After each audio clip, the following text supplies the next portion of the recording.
બોલો દાદા, ક્યાંથી આવ્યા છો? મીઠાપુર, મીઠાપુર, કચ્છ, દ્વારકા, દ્વારકાથી આવ્યા છો. શું નામ બાનું? ચંપા. ચંપાબાન. શું થયું છે? કેન્સરની ગાંઠ, કેન્સરની ગાંઠ છે. અંડનળીમાં કેન્સરની ગાંઠ. તો શું ઓપરેશનનું શું કીધું? 2.5 લાખ રૂપિયાનો ખર્ચો કર્યો. 2.5 લાખ રૂપિયાનો. કેટલી સગવડ છે તમારી પાસે? 1.40. 1.40. 1,10,000 ઘટે છે. 1.10 ઘટે છે. કોણ છે તમારા ઘરમાં? કોણ કોણ છે? અમે 3 મેમ્બર.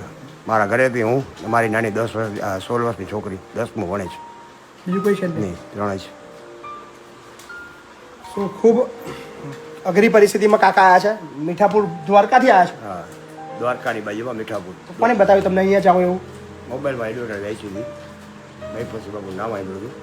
ફોનમાં કોન્ટેક્ટ કર્યો હતો. 87 ભાઈ મને આવવાનું કહ્યું, આવ્યું. વાહ.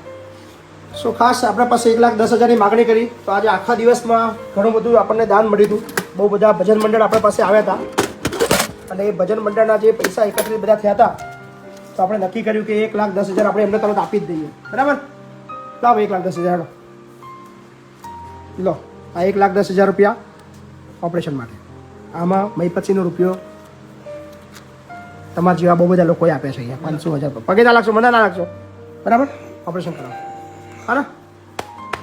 શુભેચ્છાઓ. ના સારું થઈ જાય પછી મળવા આવજો એકવાર. ભલે ભલે 100%. બરાબર? સારું થઈ જશે, ચિંતા ના કરતા. હા ને? કમ્પ્લીટ થઈ જશે તમને. જરા કે ટેન્શન ના લેતા. બરાબર? ચલો. બરાબર? શુભેચ્છાઓ.